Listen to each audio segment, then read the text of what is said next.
اعوذ باللہ من الشیطان الرجیم بسم اللہ الرحمن الرحیم وما خلقنا السماء والارض وما بینہما باطلا ذلک ظن الذین کفروا فویل للذین کفروا من النار ام نجعل الذین آمنوا وعملوا الصالحات کالمفسدین فی الارض ام نجعل المتقین کالفجار کتاب انزلناہ الیک مبارک لیدبروا آیاتہ ولیتذکر اولو الالباب۔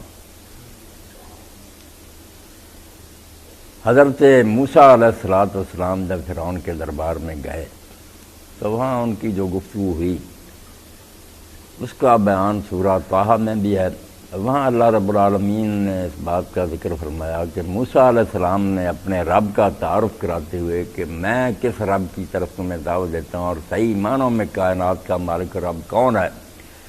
ربنا الذی آتیٰ کل شیء خلقہ ثم ھدیٰ، ہمارا رب وہ ہے جس نے ہر مخلوق کو اس کی بناوٹ عطا فرمائی، اس کو پیدا کیا، جو اس کے جسم کے لیے سامان چاہیے تھا وہ سب اس کو مہیا کیا، اور پھر اس پر ہی بات ختم نہیں کر دی۔ ثم ھدیٰ، پھر اللہ تعالیٰ نے ہر شے کو ہدایت دی۔ خالق ہونے کے علاوہ اللہ رب العالمین ہادی ہے۔ اگر پیدا کر کے چھوڑ دیتا اور کسی شے کو پتہ نہ ہوتا کہ میں نے کیا کرنا ہے، میں کس لیے بنائی گئی ہوں اور اپنے مقصد کو پورا کرنے کے لیے میرا طریقہ کار کیا ہوگا، تو یہ بالکل عبث اور بیکار کام ہوتا، ایک ایسی نادانی ہوتی جس کی اللہ تعالیٰ سے توقع ہی نہیں کی جاتی۔ وہ پاک اور منزہ ہے، ایسا کر سکتا ہے کہ بے مقصد چیز بنا دے، اور اگر کوئی چیز بنائی ہے تو اس کا کوئی طریقہ کار نہ ہو؟ نہیں، فرمایا ہمارا رب وہ ہے جس نے ہر شے کو اس کی پیدائش دی، پیدا کیا، پھر ہدایت دی۔ یہی بات اللہ رب العالمین دوسرے مقام فرماتے ہیں اِنَّ عَلَيْنَا لَلْہُدیٰ، اپنے فضل و کرم سے اللہ نے اپنے اوپر واجب کر لیا کہ ہماری ذمہ داری ہے، ہم پر لازم ہے کہ ہم لوگوں کو راستہ بتائیں۔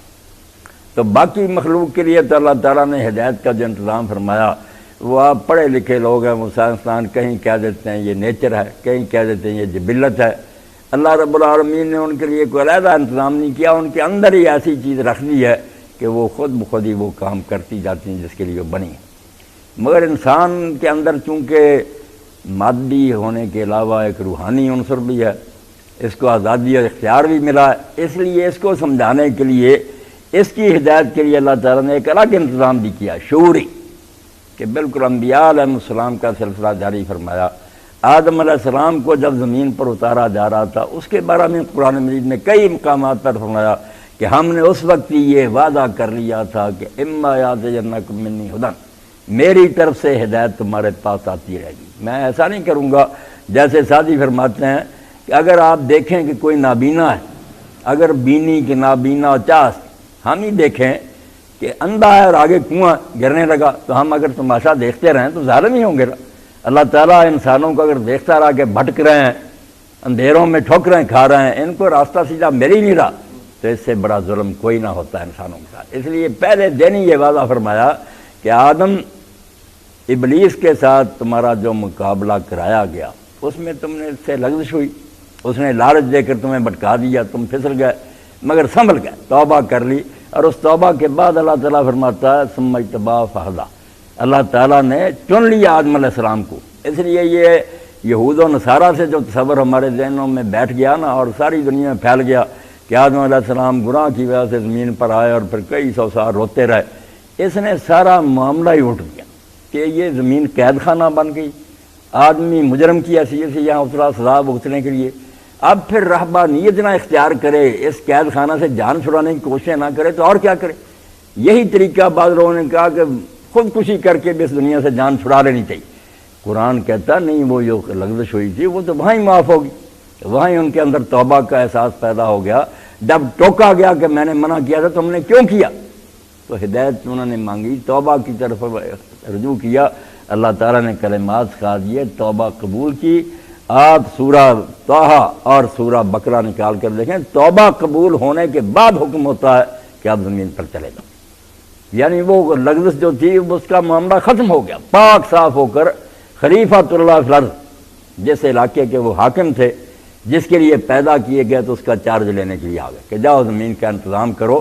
یہاں انسان مجرم اور قصوروار ہو کر نہیں آیا، بلکہ جس منصب کے لیے یہ پیدا کیا گیا تھا اور جس کا اعلان پہلے ہی ہوا تھا کہ زمین کا انتظام کرنے والی، ایڈمنسٹریشن کرنے والی ایک مخلوق ہوگی، اپنے اصل کام پر آیا۔ اسی لیے اسلام کا نقطہ نظر ذہن میں بیٹھ جائے تو یہاں سے بھاگنے کی کوشش نہیں کرتا، وہ کہتا ہے یہ تو میری زمین ہے، علاقہ ہے، میں یہاں کا گورنر ہوں، میں نے ڈیوٹی دینی ہے صحیح، پھر مجھے انعام ملے گا، اور اگر میں نے نہ اپنے اختیارات صحیح استعمال کیا سزا ملے گی۔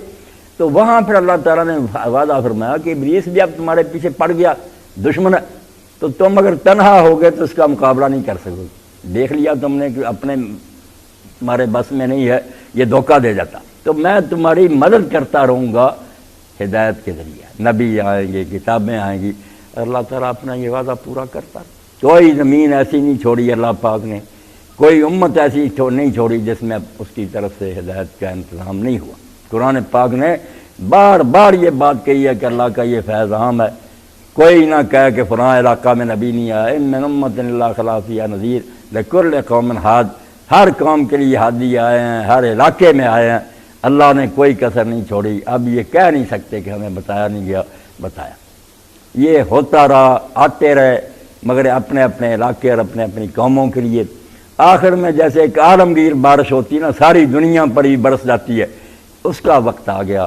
اللہ رب العالمین نے کہا کہ وہ علاقائی تقسیم جو ہے نا، کہ کان نبی یبعث الی قوم خاصہ، کہ نبی اپنی قوم کی طرف آتا، اس حد بندی کی اب ضرورت کوئی نہیں، اب ایسا رہبر آئے گا جو ساری دنیا کے لیے ہوگا۔ اور اسی لیے اللہ کے رسول علیہ السلام نے فرمایا بعثت الی الاحمر والاسود، میں ہر گورے کالے کی طرف آیا ہوں۔ وہ بات نہیں رہی کہ فلاں قوم کا نبی ہے فلاں کا نہیں، ساری دنیا کا میں نبی ہوں۔ اور اللہ تعالیٰ نے آپ پر کتاب بھی ایسی اتار دی جس کو ہدی للعالمین، سارے جہانوں کے لیے ہدایت ٹھہرایا۔ قرآن آ گیا اور ایسی کتاب اللہ رب العالمین نے اتار دی کہ اب اس کے بعد کسی ہدایت نامے کی ضرورت نہیں، اس کو میں نے اتار دیا۔ پہلی کتابوں میں رد و بدل ہوتا رہا، لوگ ان میں ملاوٹ کر دیتے رہے، کچھ ایسے گم کر دیتے رہے، میں نے کوئی فکر نہیں کی کیونکہ نبی آ رہے تھے۔ اب آخری کتاب کی اگر میں حفاظت نہ فرماؤں، اس میں رد و بدل ہو جائے تو کیا ہوگا؟ پھر گھپ اندھیرا چھا جائے گا، نیا نبی آئے گا نہیں، جہان ٹھوکریں کھائے گا، جو الزام اللہ پر پہلے عائد ہوتا تھا معاذ اللہ وہی ہوگا، کیا دنیا تباہ ہوگی، اللہ فکر ہی نہیں کرتا۔ تو اب کتاب کی بھی ذمہ داری اٹھا لی کہ اس میں رد و بدل نہیں ہوگا، اور اللہ کا رسول جو ہے نا، اس کی ہدایت بھی سارے جہان کے لیے، اس کا اسوہ حسنہ کامل ہے، اس میں کمی کوئی نہیں، ساری دنیا کے۔ اب قرآن جیسی کتاب جس کے بارے میں اللہ فرماتا ہے کہ یہ ہدی للمتقین، متقین کے لیے ہدایت ہے۔ اب ہدایت کے کئی معنی، یعنی قرآن کے شروع میں یہ بحث چل جاتی ہے کہ متقی تو پہلے ہی متقی، ان کو ہدایت دیتی، یہ کیا فائدہ ہوا؟ کئی کافروں نے یہ اعتراض اٹھایا اور طرح طرح سے لوگوں نے اسے جان چھڑائی، مگر یہ ذہن میں رکھنا چاہیے کہ ہدایت کے کئی معنی ہیں، جدا جدا معنوں میں وہ آتی ہے قرآن مجید میں، ان کا لحاظ کرنا چاہیے۔ ایک تو ہے کہ لوگ بالکل گمراہ ہیں، بے دین ہیں، انہیں راستہ دکھانا ہے، وہاں تو ہدی للناس ہے، سب لوگوں کو یہ راستہ بتاتی ہے، وہاں ساری دنیا کے لیے ہے۔ ایک ہے کہ جو مان چکے ہیں اور ماننے کے بعد اب وہ چاہتے ہیں کہ ہماری رہنمائی کی جائے کہ ہم کس طرح زندگی گزاریں، ایمان لا چکے ہیں، اب ان کی گائیڈنس کی ضرورت ہے۔ یہاں ہدی للمتقین ہے کہ فائدہ یہ اٹھا رہے ہیں، دوسرے نامراد سورج تو چمکا مگر انہیں آنکھیں بند کر لی، وہ اندھے رہ گئے، تھا سارے جہانوں کے لیے راستہ بتانے کی حد تک ہدی للناس، مگر اب جو ہے نا ہدایت کہ گائیڈ بک، یہ تو جو مانتے ہیں ان کے لیے ہے نا، جو طب کی کتاب ہاتھ میں رکھتے ہیں کہ بیماریوں سے بچ رہے ہیں، علاج معالجہ اپنا کراتے ہیں، جو نہیں ادھر آتے وہ تباہ ہو گئے۔ تو ہدی للمتقین بصیرت کے معنوں میں آتا ہے، جیسے حضرت اصحاب الکہف کے بارے میں اللہ فرمایا زدناہم ہدی، کہ وہ ہدایت پر تھے، ہم نے ان کی ہدایت زیادہ کر دی۔ اب ہدایت زیادہ کیا کر دی کہ ان کا نور بصیرت بڑھ گئی، روشنی دماغ میں زیادہ، ایمان قوی۔ تو ہدی للمتقین، اگر ان کی صفاتیں بیان کہ وہ ایسے کام کرتے ہیں، وہ متقی ہیں جو اس سے ہر وقت رہنمائی لیتے ہیں۔ دوسرے جو تھے نا ان کو راستہ بتایا، وہ نہیں اس راستے پر چلے، اب جو چل پڑے اور قدم قدم پر پوچھتے ہیں کہ ہم نے کیا کرنا کیا کرنا، ان کے لیے یہ کتاب رہنما کتاب ہے، ان متقی لوگوں کو یہ راستہ بتاتی ہے، اور ہے اتنی پرتاثیر، اتنا زور اور طاقت ہے اس میں کہ اللہ رب العالمین قرآن مجید میں فرماتا ہے لو انزلنا ھذا القرآن علی جبل، اگر ہم اس قرآن کو پہاڑ پر اتار دیتے. یہ حسرت اور افسوس کے ساتھ کہا، کیونکہ انسان جو ہے نا پہاڑ کے مقابلے میں کتنا چھوٹا تھا، گوشت پوست کا، وہ تو پتھر ہے سخت. اللہ فرماتا ہے اتنی سخت اور اتنی مضبوط مخلوق پر بھی قرآن اترتا اور وہ سمجھتی ہوتی تو وہ ریزہ ریزہ ہو جائے، ٹکڑے ٹکڑے ہو جاتے اس کے سننے سے، خوف سے. مگر افسوس ہے تم انسانوں پر کہ سنتے ہو، تم پر قرآن کا کوئی اثر نہیں. مولانا شبیر احمد عثمانی رحمۃ اللہ علیہ اپنے حواشی میں لکھتے ہیں کہ میرے والد اللہ ان پر رحمت کرے، انہوں نے ایک لمبی نظم لکھی تھی جس میں یہ 3 اشعار بھی انہوں نے کہے، وہ انہوں نے اپنے حاشیے میں لکھ دیے ہیں. واقعی ہماری حالت وہ ہو گئی. اب قرآن ہر مسجد میں پڑھا جا رہا ہے، بھاگ بھاگ کر لوگ جاتے ہیں قرآن نہیں سننا جی اس مہینے میں، اور کہیں محفل قرات ہو رہی ہے، کچھ ہو رہا، مگر اثر کچھ بھی نہیں ہوتا. پہاڑ ٹکڑے ہو جاتے. یہ انسان جو ہے نا ذرا نہیں اللہ کے خوف سے دبتے، نہ کوئی عاجزی پیدا ہوتی ہے، نہ خوف خدا سے توبہ کرتے ہیں، کوئی شے ان کے اندر جنم نہیں لیتی. تو مولانا کے والد صاحب رحمۃ اللہ علیہ فرماتے ہیں سنتے سنتے نغمہ آئے محفل بدعت. بیماری کیا ہوئی؟ قرآن نہیں سنتے. اور کتنی دینی جماعتیں ہیں جن کے نصاب سے قرآن خارج ہے. وہ کہتے ہیں قرآن صرف برکت کے لیے پڑھو، خبردار اس کا ترجمہ دیکھا، یہ عالموں کا کام ہے، تم یہ نصاب پڑھا کرو. اللہ قرآن کی طرف نہیں آنے دیتے، جو ہدایت کی کتاب ہے، نور، شفا، اس کی طرف نہیں جاؤ. کہ قرآن کی طرف آ گئے، قرآن کو اتنا گنجلک اور ذی وجہ ٹیڑھا کہ سمجھ میں نہ آئے.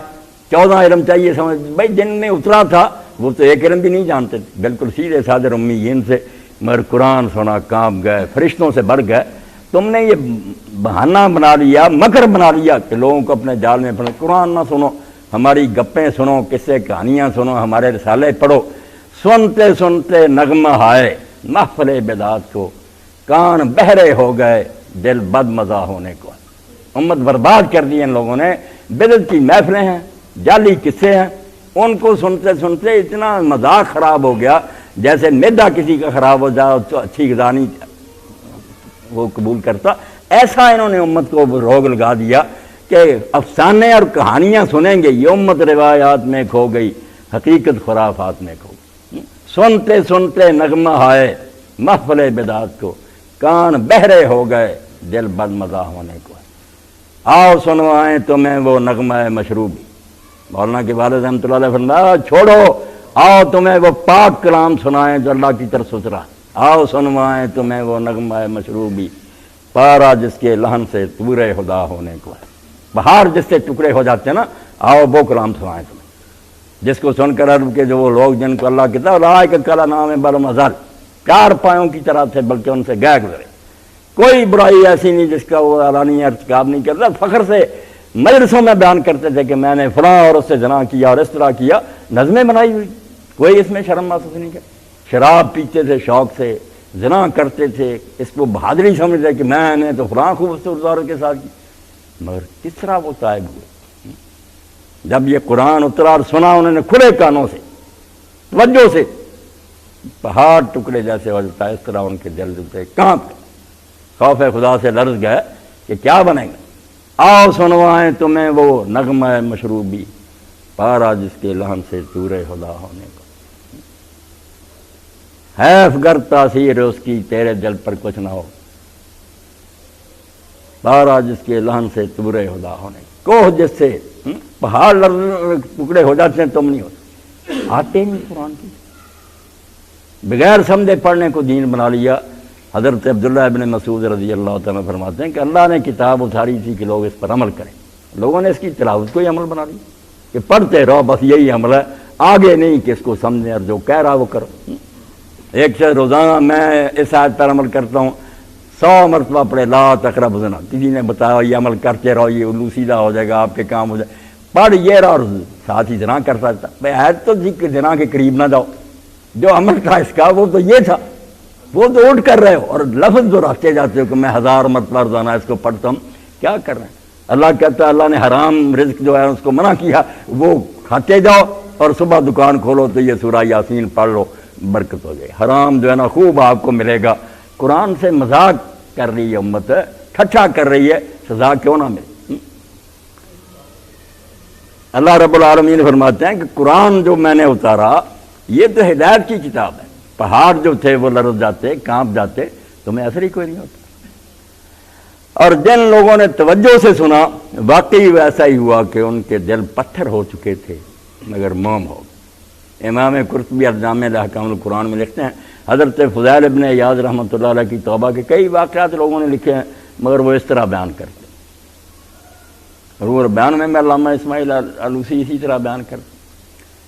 حضرت فضیل اب امت کے اولیاء میں سے بہت بلند پایا ولی ہیں، حدیث میں تفسیر میں ان کے اقوال درج ہوتے ہیں، امت ان کا احترام کرتی، شیعہ سنی دونوں مانتے ہیں کہ ثقہ اور موت برابی تھی، مگر ڈاکو تھے، گینگ بنایا ہوا تھا، راستے میں بیٹھے رہتے تھے، قافلے گزرتے تھے، لوٹتے تھے۔ تو ایک دن فرماتے ہیں میں نے ایک لڑکی کو دیکھا، وہ اتنی مجھے اچھی لگی، خوبصورت تھی، میں دل دے بیٹھا۔ اب میں رات کے وقت دیوار پھاند رہا تھا اس کے مکان کی، میں نے تہیہ کر لیا تھا کہ میں نے اس کا وصال ضرور حاصل کر، ملنا ہے۔ اب میں دیوار پھاند، رات تھی، تو اچانک میرے کان میں یہی آیت پڑی سورہ حدیث کی، الم یعن للذین آمنوا ان تخشع قلوبهم لذکر اللہ وما نزل من الحق۔ کیا ابھی وقت نہیں آیا؟ سوال، کیا ابھی وقت نہیں آیا کہ جو لوگ ایمان رکھتے ہیں وہ اللہ کا کلام سن کر ڈر جائیں اور اللہ کے ذکر سے لرز اٹھیں؟ وقت نہیں آیا؟ انہوں نے سنا اور ادھر ادھر دھیان کیا، فرماتے ہیں وقت آ گیا تھا، دل بالکل مرا نہیں تھا۔ میں نے اونچی آواز سے کہا واللہ آنا واللہ آنا، اللہ کی قسم آ گیا، اللہ کی قسم آ گیا۔ اور اسی وقت اپنے دل میں یہ فیصلہ کیا کہ بس جو گزر گئی نا عمر وہی کافی ہے۔ یہ آواز اللہ کی طرف سے جو آسمان کے دریچے کھول کر سنائی گئی کہ کب وقت آئے گا کہ تم توبہ کرو، ابھی وقت نہیں آیا کہ تم ان کاموں کو چھوڑو اور اللہ کا کلام سن کر ڈر جاؤ۔ تو وہاں سے نکلتے ہیں فرماتے ہیں میں گیا تو ایک ویرانہ تھا، ویران جگہ ایک قافلے نے ڈیرا لگایا ہوا تھا، کچھ لوگ مسافر سے وہ ٹھہرے ہوئے تھے، اب وہ آپس میں باتیں کر رہے تھے، یار جلدی کرو یہاں سے نکلنے کی کوشش کرو، یہاں فضیل اور اس کے ساتھی ڈاکو رہتے ہیں، کہیں وہ نہ مل جائیں وہ تو لوٹ لیں گے۔ آپ بڑی اونچی آواز سے روئے کہ تو اتنا بدبخت اور نامراد ہے کہ امت مسلمان کے لوگ تیرا نام لے کر ایک دوسرے کو ڈراتے ہیں کہ فضیل ڈاکو ہے، اس سے برتو۔ توبہ کر لی اور کہا اللہ میں نہیں تو سے لیک، اے اللہ میں نے توبہ کی، وجل تو توبہ تھی جگہ رب بیت کر رہا، اور میری توبہ کا جو ہے نا افزانہ جو میں نے وعدہ کیا کہ میں کس طرح اس توبہ کو نبھاؤں گا وہ یہ ہے کہ میں تیرے پاک گھر حرم شریف میں اب باقی زندگی گزاروں۔ اور بغداد سے چلے تاریخ اسلام میں دیکھیں کہ ہر قدم پر قدم اٹھاتے تھے، 2 رکعت نماز پڑھتے تھے، پھر قدم اٹھاتے تھے، 2 سال میں حرم شریف پہنچے اور باقی زندگی پھر حرم شریف سے باہر نہیں نکلی۔ عاشورہ کے دن وہیں فوت ہوئے ہیں، باہر نہیں گئے، مکہ میں مقام کر لیا، روتے رہتے تھے اور اتنے ڈر گئے کہ وقت کا خلیفہ ہارون رشید آیا اور اس نے اپنے وزیر سے کہا کہ میں کسی اللہ والے سے ملنا چاہتا ہوں، کوئی ایسا بندہ میرا ہو یار جو اللہ والا، ہم تو دنیا میں ڈوبے ہوئے اور ہر وقت اسی دھندے میں، کوئی اللہ والا بندہ مل جو ہے اس سے میری ملاقات کرا۔ تو لے گیا، حضرت سفیان ثوری سے ملایا، حضرت سفیان بن عیینہ سے ملایا، یہ ہم ہیں دین کے، کوئی چھوٹے آدمی نہیں، بڑے بڑے امام اور ولی ہیں۔ مگر جب وہ خلیفہ ملا تو بعد میں اس نے کہا حضرت کوئی میرے لائق خدمت، تو کسی نے بتا دیا مجھ پر یہ قرض ہے، کسی نے کچھ کہا، اس نے وزیر اعظم نے روی سے کہا کہ تھیلی دے دو، اور باہر نکل کر کہا کہ وہ بندہ نہیں جو میں ڈھونڈ رہا ہوں، یہ بہت اچھے لوگ ہیں مگر یہ وہ نہیں۔ اس نے کہا اچھا آپ کو ایک آدمی سے ملاتے ہیں، تو پھر حضرت فضیل کے مکان پر لے گیا جو ڈاکو رہا تھا بدنام، اور جا کر دیکھا تو اندر چراغ جل رہا تھا، وہ نفل پڑھ رہے تھے، دروازہ کھٹکھٹایا اور کہا کہ میں ہوں اور امیر المومنین ساتھ ہیں۔ انہوں نے سن کر چراغ کو پھونک ماری، بجھا دیا، دروازہ کھول دیا اور آپ ایک جگہ چھپ گئے کونے میں۔ اب یہ اندھیرے میں ڈھونڈتے ہیں، ڈھونڈتے ڈھونڈتے خلیفہ کا حادی پڑا اور انہوں نے کہا ہم نے آپ کو حضرت ڈھونڈ ہی لیا نا۔ انہوں نے کہا امیر المومنین آپ کے ہاتھ تو بڑے نرم و نازک ہیں، اگر جہنم سے بچ گئے، بے ہوش ہو کر گئے۔ اس نے کہا اگر دوزخ سے بچ گیا تو ہاتھ تو آپ کے بڑے نرم و نازک، مگر مرنا بڑا خطرناک ہے، آج جہنم سے بچا تو پھر ہے نا، ہوش آئی تو پھر کہا کچھ نصیحت فرمائے، تو یہی نصیحت فرمائی کہ جس جگہ پر آپ بیٹھے ہیں نا یہاں فرعون اور نمرود بھی بیٹھے تھے حکومت کے تختوں پر، لعنت سمیٹ کر گئے اور جہنم کا ایندھن بنے، اور یہاں ہی حضرت ابوبکر اور عمر جیسے بیٹھے ان کا نام جو ہے نا زندہ رہ گیا اور لوگ ان کے لیے رحمت کی دعائیں کرتے ہیں۔ اب یہ آپ کا چوائس ہے کہ آپ فرعون اور نمرود کے ساتھ جانا چاہتے ہیں یا نیک لوگوں کا۔ بعد میں وہی بات کہی کہ حضرت روتا رہا بڑا کہ کچھ خدمت، انہوں نے کہا خدمت یہی ہے کہ آپ جو میرے پاس آئے نا، آئندہ اللہ کے لیے مجھے ملنے نہ آئیں اور نہ مجھے کبھی بلائیں، میں جہالت اور غفلت میں اپنی بہت عمر ضائع کر چکا، وہ کمی پوری کرنے میں لگا ہوا ہوں، اللہ سے معافی مانگ، میرے پاس کہاں وقت ہے کہ میں لوگوں سے ملوں، میں نے تو اپنے رب سے وعدہ کیا تھا کہ توبہ کر کے ہر حدیث پڑھاتے، قرآن پڑھاتے، مگر دنیا دار لوگوں سے، بادشاہوں سے ملنا چھوڑ دیا، یعنی پتھر جو تھا نا وہ موم ہو گیا۔ اللہ کہتا پہاڑوں پر میں اتارتا اور سمے رکھتے پہاڑ ٹکڑے ہو جاتے، تم انسان نہیں سمجھ لیتے، تمہیں اثر ہی کوئی نہیں ہوتا۔ امام ابن کثیر رحمۃ اللہ علیہ فرماتے ہیں اپنی تفسیر میں کہ فجر کی نماز پڑھا رہے تھے حضرت زرارہ بن اوفا، اور یہ قاضی البصرہ تھے، چیف جسٹس تھے اسلامی حکومت کے بصرہ میں، تو نماز فجر پڑھاتے ہوئے انہوں نے جب یہ آیت پڑھی قرآن پاک کی، فَإِذَا نُقِرَ فِي النَّاقُورِ فَذَلِكَ يَوْمَئِذٍ يَوْمٌ عَسِيرٌ عَلَى الْكَافِرِينَ غَيْرُ يَسِيرٌ، تو لکھ دیں شہقتاً، زور کی چیخ ماری اور گر گئے، لوگوں نے اٹھایا، مر چکے، جان نکل گئی۔ کہا وہ دن جب کرنا پھونکا جائے گا، سائرن بجے گا، سارے مردے زندہ ہو کر خدا کی عدالت میں آ جائیں گے۔ وہ دن جو لوگ نہیں اب مان رہے، جو اس کے لیے تیاری نہیں کر رہے، ان کے لیے بڑا مشکل دن ہوگا، کوئی آسان مرحلہ نہیں ہوگا۔ جان نکل گئی، چیخ ماری اور مر گئے۔ حضرت عمر رضی اللہ تعالیٰ عنہ جا رہے تھے، کسی قاری کو پڑھتے سنا، دیوار کے ساتھ بیٹھ گئے، بعد میں بہت حوصلہ کر کے گھر گئے اور 1 مہینہ بستر پر رہے، کسی کو خبر نہیں ملی کہ آپ کو کیا بیماری نہیں، قرآن ہی سنا، کہاں گئے کہ وہ وقت کیسا خطرناک ہوگا، کوئی حمایتی نہیں ہوگا، کوئی رشتہ دار نہیں ساتھ ہوگا، تنہا انسان کھڑا ہوگا، اور اس کا ایک عمل خدا کے دفتر میں لکھا ہے، کوئی نیکی بدی چھوٹی نہیں ہوگی، چھوٹنے کا کوئی وہاں طریقہ ہی نہیں، نہ رشوت نہ سفارش، ہم نہیں چھڑائیں گے۔ تو اللہ رب العالمین فرماتے ہیں کہ ہم نے جو وعدہ کیا تھا زمین پر اتارتے وقت، کیا ہم تمہیں تنہا نہیں چھوڑیں گے۔ علامہ اقبال رحمۃ اللہ نے یہاں بڑی پیاری بات کہی کہ اصل میں ٹکر ابلیس اور آدم کی کیا ہے؟ عقل اور عشق کی ٹکر ہے۔ ابلیس کیا ہے؟ عقل کا وہ مظہر ہے، جو ہے نا بے باک عقل، کہ کسی حد کے اندر نہیں رہتے، اپنی دانش، اپنی سمجھ، کوئی زنا کو حلال کر رہا ہے، کوئی موسیقی کر رہا ہے، کوئی ڈانس کو کر رہا۔ عقل جب سرکش ہو جاتی ہے، عقلے کے جہاں سوزد از جلوہ بے باک، جب یہ بے باک ہو جاتی نا، میں نے مثال دی تھی خطبے میں کہ جیسے تار ہیں، ان کے اندر ہے نا بجلی، ٹھیک ہے، تار لیک کر دے کہیں سے، تباہ ہو گئے سارے۔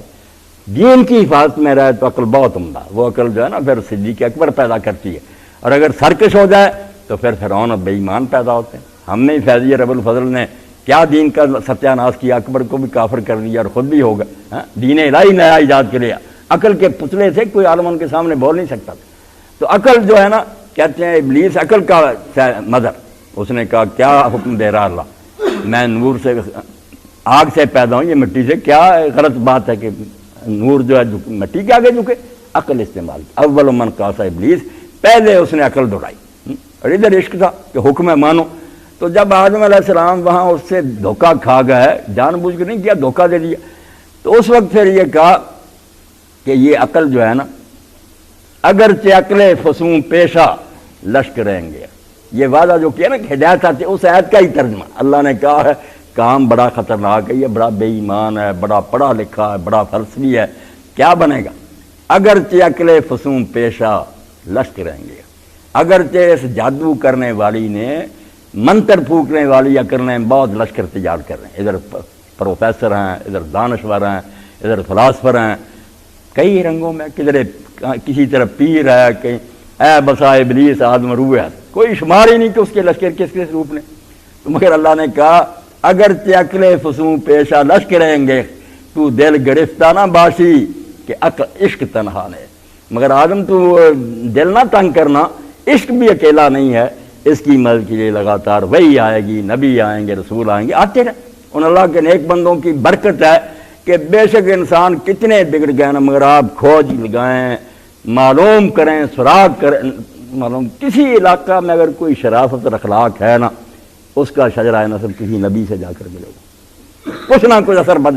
یورپ میں اگر کچھ تھوڑی بات سچائی، مسیح علیہ السلام کی تعلیم وہاں پہنچی، جس شکل میں پہنچی، کسی کے پلے اور کچھ نہیں ہے، بہار اب جو دنیا میں آئی ہوئی ہے یہ سب پودوں نے کی لگائی ہے، کسی کو پتہ یا نہیں پتہ ہے اثر اللہ کے نبیوں اور رسولوں کا، وہ روشنی پھیلا گئے۔ تو اللہ رب العالمین کہتے ہیں ایسی ذمہ داری میں نے لے لی کہ میں تنہا نہیں چھوڑوں گا، آتے رہیں گے۔ اور رسول کریم علیہ السلام کے بعد بھی اب کئی لوگ سوال اٹھاتے ہیں کہ اس وقت تک اللہ تعالیٰ انتظام کرتا رہا، بعد میں کیا ہوا؟ بعد کے لوگ جو ان کا کیا بندوبست ہوگا؟ اس کے لیے شیعہ حضرات نے امامت کا عقیدہ بنا لیا۔ اسی سوال کا جواب ہی ڈھونڈا انہوں نے کہ ایسے امام ہیں جو نبی نہیں ہیں مگر حضور کے دین کے محافظ ہیں، مگر اس کی دلیل نہیں کوئی۔ ادھر کچھ لوگ جو ہیں وہ نئے نبی بن گئے۔ مرزا غلام قادری اس نے کہا یار جو اللہ پہلے اتنے نبی بھیجتا رہا اب اس نے یہ کام چھوڑ دیا کر رہا نہیں۔ اللہ کے رسول نے اس کا آلٹرنیٹو بتا دیا، حدیث میں ہی بتا دیا کہ بدل کیا ہے، نبی بند کر دیے۔ صحیح حدیث مسلم سے یہ بخاری فرمایا کہ پہلے ایسا ہی ہوتا تھا کہ ایک نبی فوت ہوتا تھا اس کے بعد دوسرا نبی کھڑا ہوتا تھا، اب اس کی ضرورت نہیں رہی۔ میری امت میں یہ قابلیت پیدا ہو گئی، یہ بانجھ نہیں ہے، اس میں ایسے لوگ پیدا ہوتے رہیں گے۔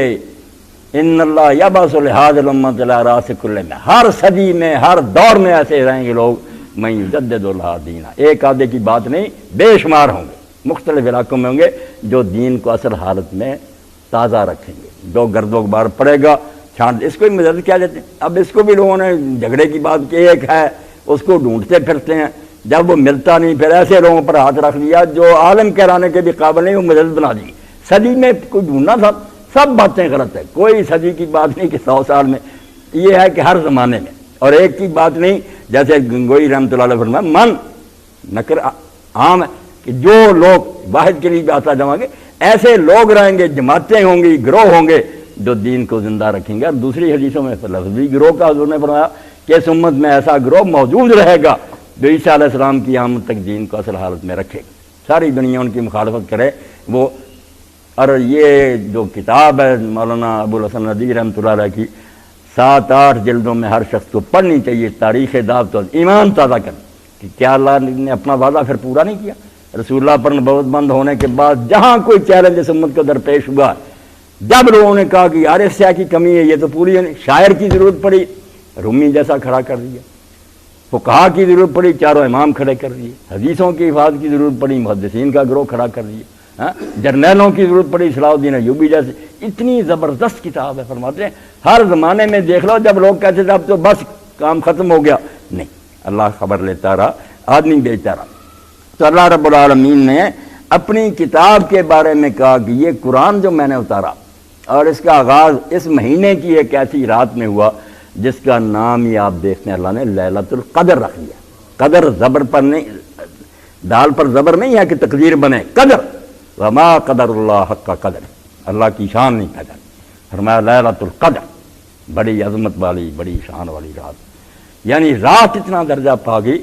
فرمایا اس رات سے زیادہ انسانوں کے لیے کون سی بابرکت رات آئے گی، جس دن خود اللہ تعالیٰ ہم کلام ہوا، اس نے اپنا فرشتہ بھیج کے رسول اللہ کہا یہ پہلی قسط ہے، اب ہدایت آنی شروع ہو گئی، لوگوں تک پہنچا دے۔ یعنی وہ رات اتنی عظمت کی رات، 1000 مہینے سے بہتر، برابر نہیں کہا کہ 1000 مہینے کے برابر، اسی 86 سال ہم دیکھتے رہیں، اس سے بہتر، اللہ جانتا کتنے گنا بہتر۔ اس رات میں ہمیں اگر موقع ملے، قیام کر رہے ہیں، اللہ تعالیٰ قبول فرما لے۔ فرمایا جس آدمی نے لیلۃ القدر میں نوافل پڑھے اس کے تو سارے پچھلے گناہ بخشے گئے۔ ام المؤمنین حضرت عائشہ صدیقہ رضی اللہ عنہا نے فرمایا یا رسول اللہ اگر میری زندگی میں رمضان آئے اور احتمال ہو کہ وہ رات مل جائے، کیا پڑھوں؟ آپ نے کس بات کو ترجیح دی؟ ساری چیزیں چھوڑ کر کہا مانگنے کی چیز تو یہ ہے، اللہم انک عفو تحب العفو فاعف عنی، اے اللہ تو بہت معاف کرنے والا ہے، اور معاف کرنے میں تو دل تنگ نہیں کرتا کہ کیسے معاف کروں، اتنے جرم کیے، نہیں، تو خوش ہوتا ہے معاف کر کے، اس لیے مجھے بھی معاف کر۔ معافی کا فرمایا، جس کو معافی مل گئی پیچھے کیا باقی رہا، ہاں کامیابی ہوگی۔ معافی تو اصل انسان کی حاجت ہے کہ عدالت میں پیش ہو تو معافی دے دی جائے، اور یہی بات جب اللہ کے رسول علیہ السلام نے ایک دن فرمایا نا جس سے حساب ہوا وہ برباد ہو گیا، تو ام المؤمنین عائشہ رضی اللہ عنہا نے فرمایا یا رسول اللہ حساب تو قرآن کہتا ہے نیکوں کا بھی ہوگا، فسوف یحاسب حسابا یسیرا، کہ آسان حساب ہوگا ضرور۔ آپ فرماتے ہیں من حوسب، جس کا حساب ہوا وہ مر گیا، تو فرمایا صاحب وہ حساب نہیں نا، حساب جس سے ہوا نا کہ پوچھنا شروع کر دیا یہ کیوں کیا، وہ نہیں جان چھڑا سکے گا۔ یہ حساب یسیر کیا ہے، ذالک الارض، کاغذ پیش ہوئے اس طرح آئے نکل گئے، بس فائل آگے اللہ نے گزار دی، کچھ نہیں اس بارے میں۔ اور اتنا رحم فرمایا، جب حدیث نجوہ کو ہم پڑھتے ہیں اللہ کی رحمت اور اس کے فضل کا اندازہ ہوتا ہے کہ اللہ رب العالمین جن لوگوں کو معاف کرنا چاہے گا پردہ پوشتا۔ اب کئی لوگ کہتے ہیں ولی سے جا کر دعا کراؤ، خود رسول اللہ کے بارے میں تصور ہے کہ حضور سے جا کر مدینہ بخشش مانگنی چاہیے۔ ایک آیت غلط استعمال کرتے ہیں، وہ آیت تو اتری تھی کہ جن لوگوں نے حضور کی عدالت چھوڑ کر کعب بن اشرف کی عدالت میں مقدمہ لے گئے تھے، حضور کی توہین ہوئی، وہاں اللہ نے کیا حضور سے ہی معافی مانگنی پڑا، ورنہ یہ کوئی طریقہ نہیں کہ نبی کو جا کر بتائیں معافی، یہ تو پردہ داری جو اللہ چاہتا ستاری اس کے خلاف۔ خود حضور کہتے تھے اگر کوئی جا کر اللہ سے معافی مانگ، اللہ تو چاہتا ہے کسی کو پتہ ہی نہ چلے۔ تو حضور فرماتے ہیں جن پر رحم کرنا چاہے گا علیحدہ بلائے گا، پردے کے اندر ڈھانک لے گا اور کہے گا تو نے یہ کیا، تو نے یہ کیا، تو نے یہ کیا۔ اب بندہ جب سنے گا تو پتہ چلے گا جو باتیں میں بھول بھی گیا تھا وہ تو اللہ پاک کو سب جی معلوم، اور دیکھے گا آگے پیچھے، بس ہر طرف اب آگ ہی آ گئے، بچنے کی کوئی صورت۔ یہ ساری باتیں چلانے کے بعد کہ میں سب سے باخبر ہوں، کیا بخش دیا، اور صرف بخشا نہیں، ان کی جگہ کاٹ کر نیکیاں لکھ لی۔ تو یہ پھر کہے گا اللہ خوش ہو کر، اور یہاں حضور علیہ السلام کی داریں مبارک ننگی ہوگی ہنس کر، کہے گا اللہ کچھ بڑے بڑے گناہ رہ گئے جو آپ نے بیان نہیں کیے، کیونکہ کاٹ جو دیا، نیکیاں لکھ لی ان کی۔ تو جس پر فضل فرمانا چاہے گا یہ حال ہوگا۔ تو اللہ فرماتا ہے کہ ہم نے یہ آسمان و زمین میں ترجمہ کر دوں، وما خلقنا السماء والارض وما بینہما باطلا۔ قرآن کا مقابلہ کوئی کر سکتا؟ جہاں سے پڑھیں، فرمایا ہم نے آسمان کو اور زمین کو اور جو کچھ ان کے درمیان ہے فضول نہیں پیدا کیا کہ اسی طرح سلسلہ چلتا رہے یا لوگ مر کر مٹی میں ملتے رہیں۔ یہ کوئی کھیل ہے کھلنڈرے کا؟ ذالک ظن الذین کفروا، یہ کافر اور بے ایمان سمجھتے ہیں کہ اللہ نے یہ کوئی تماشا بنایا ہوا ہے۔ فویل للذین کفروا من النار، ایسے کافر اور بے دین جو آخرت کو نہیں مانتے، اللہ کی عدالت کے منکر ہیں، یہ آگ میں پڑیں گے، جن کی کم بختی آئے گی، پھر پتہ چلے گا کہ اس جہان کا مالک بے بس تھا، بے خبر تھا، احمق تھا، بے انصاف تھا۔